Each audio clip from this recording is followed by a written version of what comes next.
Oh, how are you guys? How are you? Hi, nice to meet you.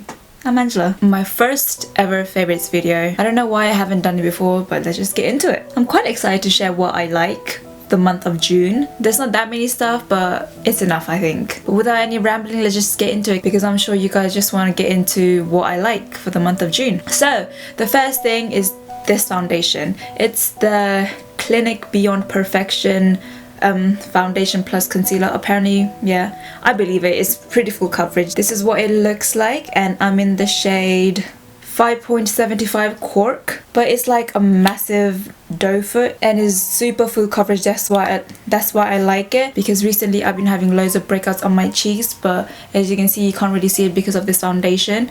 I didn't put any concealer on top of it. I just like put one layer and then another layer on the areas that I needed as a concealer. And I really like this, because before I used to use the MAC Studio Fix fluid, but that one is like quite drying when you put it on, and when you try to blend it, you have to be really quick. This one blends really seamlessly. My favorite way of using this foundation is with a dense brush, because I feel like with sponges it kind of like takes away the coverage, but because I want like the full coverage that it can give me, I use a dense brush and kind of like little like swirls and then pat it in. And this color is like the perfect shade for me. This literally matches my whole body. I haven't tried it on my whole body, but if you look, it matches quite well, I think. The consistency is quite thick. You can kind of predict full coverage foundations to be thick, and this pretty much covers anything.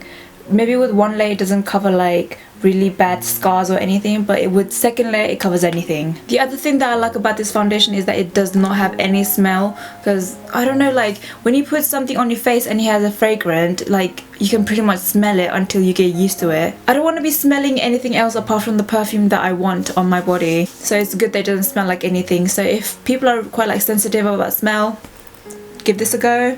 And the people who are worried about like hygiene and things like that, because like you're taking it out, putting it on your hand or your face and then putting it back in, it doesn't really bother me that much. You do the same with concealers, and people still use those type of concealers. So I think this retails for around £27, something like that.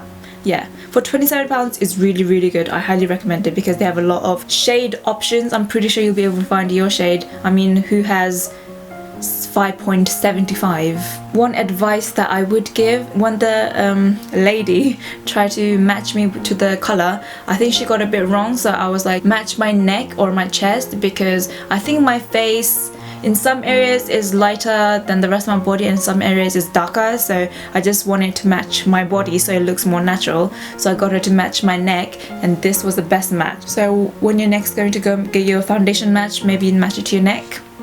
Yeah. First favorite of this month. Next up is these two. They don't come together, you have to buy it separately, but the combination of these two, this is a color corrector and this is a concealer. Let's start off with a corrector. This is the Etude House Play 101 stick. It has two sides. One is a pinky salmon color, which is good for dark areas in your face or wherever you want to correct, and the other side is a yellow shade for apparently brightening or something.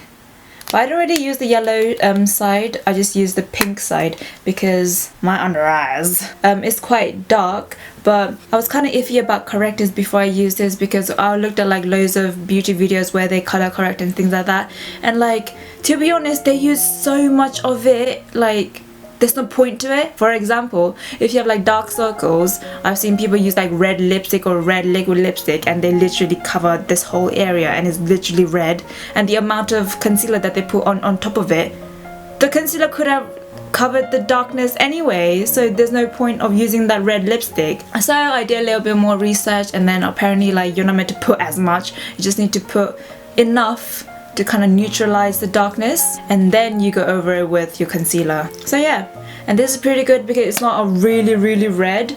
For my skin tone, I think this is perfect pinkness. Does quite a good job. It blends out quite easily. I just use my ring finger to blend it out, and then I put my concealer on top. And the concealer that I use is another Etude House Big Cover Concealer. It's in the shade beige. Yeah, I really like this one because compared to the concealers that I've used previously, they could be quite drying, especially like you don't want your under eyes to look dry, and especially I always powder afterwards and the powder makes it look even worse, whereas this one is quite liquidy, but it's not so liquid that it creases. It's like the best of both worlds. And the color is quite yellow as well. It's hard to find like a yellow base concealer unless you go to the high-end makeup departments. If you just go into like Superdrug or Boots, I'm pretty sure you're not gonna find any yellow based concealers. But this is Korean, so I guess it makes sense. And this looks like any regular concealer. It has a doe foot, just standard. The coverage is pretty good, I think. And this is, I think, about 2 shades lighter than my actual skin tone, so it's really good for brightening as well as concealing. And yeah, I've been loving the combination of these two together. They have been working very well for me. I'm not too sure how much each of these were, but I will find out and have it linked down below, or I'll show it in the screen somewhere. I got both of these from Style Korean, but at times when I try to go find it again to leave a link for you guys, sometimes they get sold out or they're not on the website anymore, so I have to find alternatives. But I'll find a link and have it down below. Check it out if you're interested.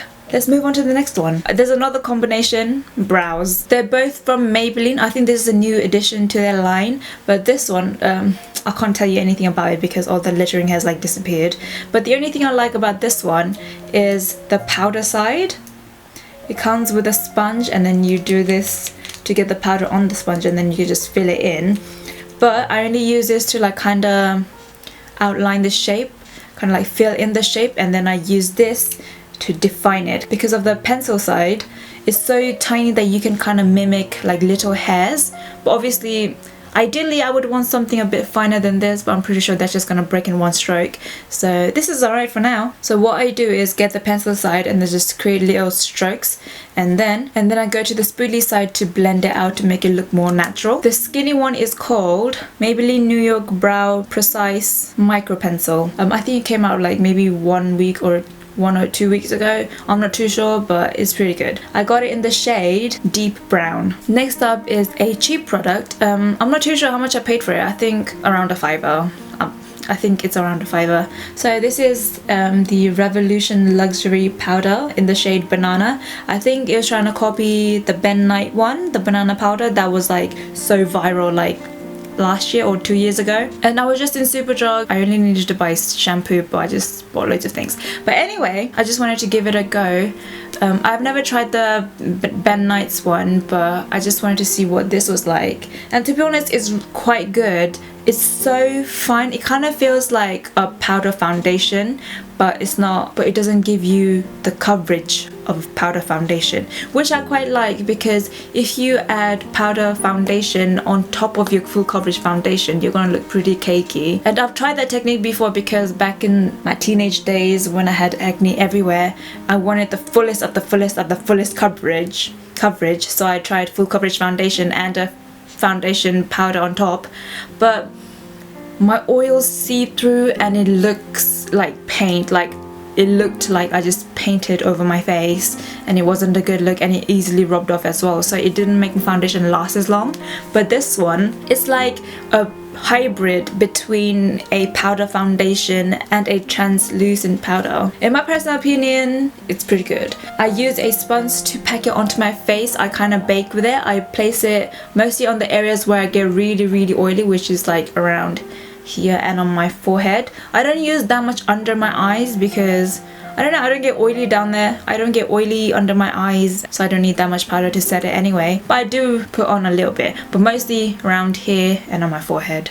And then after I let it bake for a little bit, I kind of dust it with a powder brush kind of all over my face just to set the whole face. It makes my foundation last like, I'd say about good 8-9 hours. But I do get oily though. There's no powder that can control this oily face. But for the price and what it is, it's really good. I highly recommend this one. And it's really accessible as well. I don't know where you can get the Binance one. You can probably get it online, but you know, you'd probably have to wait and pay for shipping and things like that. Whereas this one, you can just get it in Superdrug.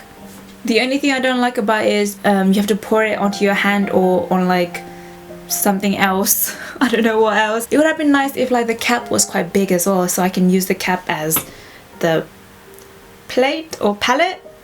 Yeah, but you know what I mean. Good stuff. Moving on.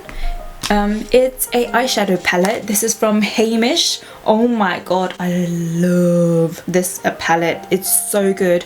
This is the coral one. I think that's just what it's called, like the Heimish coral eyeshadow palette. And this is what it looks like on the inside. Isn't it beautiful? My favorite colors are these two. The reason why they are so pigmented, like when I say pigment, they're like bloody pigmented, mate. And I also like this one. This is kind of like holographic almost. I like it best for the inner corners. This shade is called Coral Sparkling, and this one is called Coral Peach. Are you sure? 'Cause that don't look like no peach. It looks lighter on camera than it actually is, maybe because like the lights are shining and it's really reflective, but it's a little bit dark in real life. This, oh my god, this will literally change your life. I've never had shimmery eyeshadow as pigmented as this. It's kind of like having the wet eyeshadow look without having any gloss on your lids, but obviously if you come like really close and look at it, you can tell it's not gloss. I am wearing it today. In the center I am wearing this one, Coralic Sparkling. You know those glitter injection, is that what it's called, the company? Like where they have like really good glitter eyeshadow, but they only last like 9 months or things like that. But I'm not too sure how long this lasts. I'm guessing like forever. I'm not too sure if Heimish sells them separately. I hope they do, because I would buy like 10 of those. So shiny. But anyway, let's just move on. Next up to go with the eyeshadow palette is these Sigma brushes. These are the Extreme Color Payoff Kit. It comes with 6 different brushes. This one is E30, E57, E20, E44, E59 and E58. These are all really good brushes.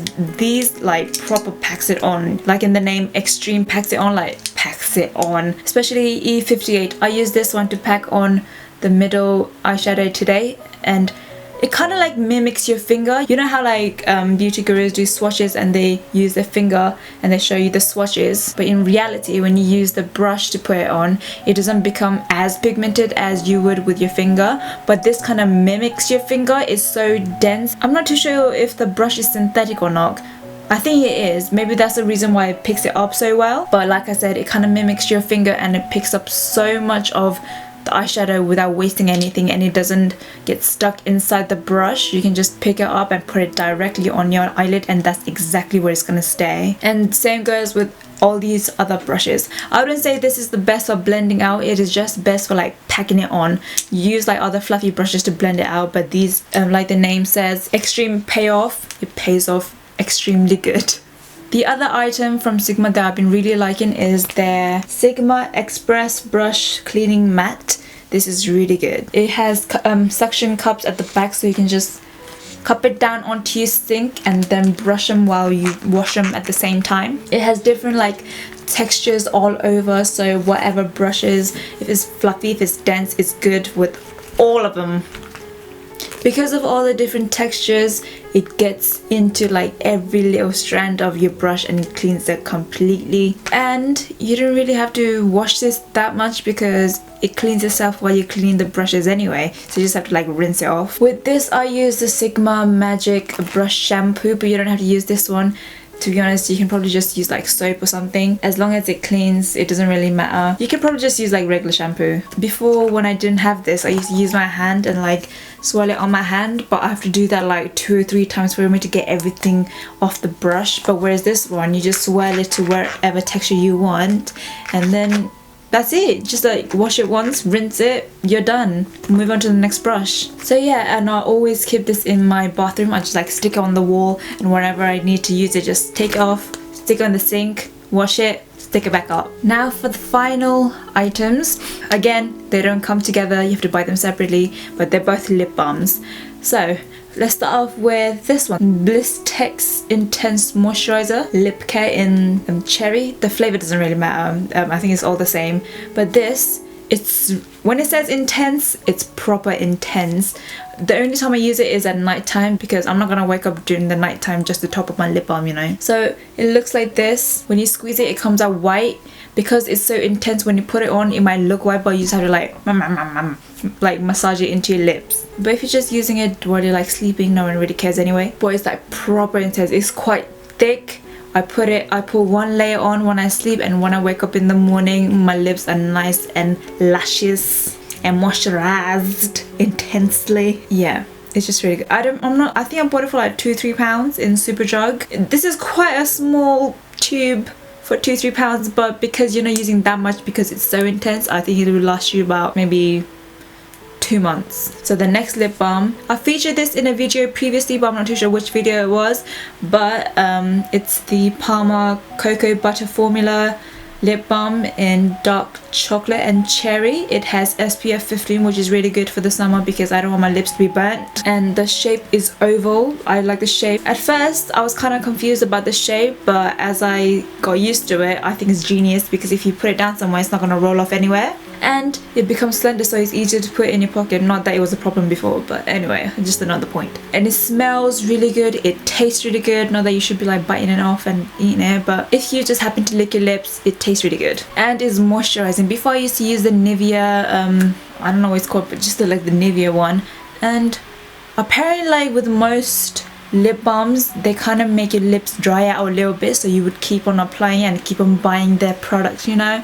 Whereas this one is moisturizing for like maybe 2 hours. So I use this during the day and the intense one during the night. And I like to have a little bit of color because every single day I don't wear lipstick, just like a regular day. I just like to use the lip balm, and it gives me a little bit of color, and I'm good with that. And did I mention it tastes good?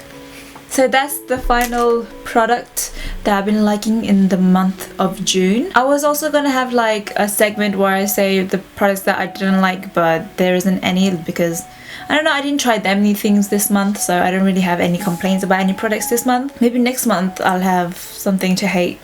I don't know. And also I'm finally gonna be doing a question and answer video, so if you have any questions, leave it in the comment section down below, and hopefully I will answer it in my next video. I probably will, because you know, I'm not that big for me to not see every comment. Yeah, so I probably will. But yeah, that's it for this video. I hope you liked watching this. If you did, then give it a like down below, and as usual, follow me on my social medias and subscribe to me if you want to, and I will see you in my next video. Bye guys! Mwah.